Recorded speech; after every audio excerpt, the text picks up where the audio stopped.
Hello teacher, I am Cesar Heras of the Tennessee. I want to explain vocabulary, adventure, travel, and grammar. Present perfect with already, just, and yet. Vocabulary, adventure, travel. In this vocabulary, I want to explain a lot of activities we have to do. Go backpacking, go on a cruise, go ballooning, go mountain biking, go rafting, go on a safari, go sailing, go to summer camp, and go rock climbing. Examples of the vocabulary adventure travel.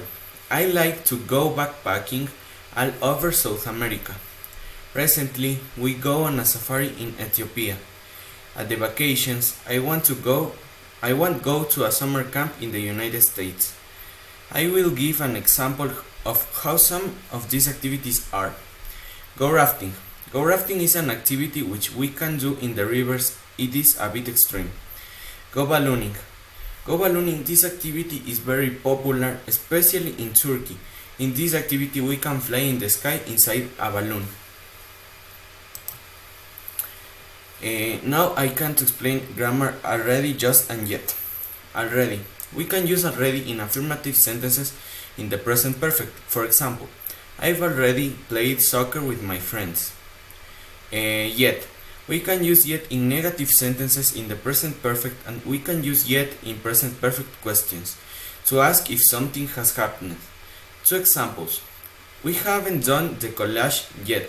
This is a negative sentence. Has Emilia gone to the mall yet? And this is a question. Just. Use just with the present perfect to say that something happened very recently.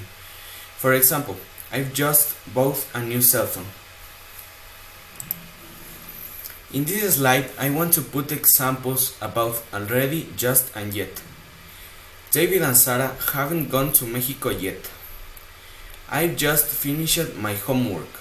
Maria has already done the cleaning. We haven't gone to the school yet, to the high school yet. Juan has already bought the dinner. They've just seen bats. Thank you for your attention, and that's all.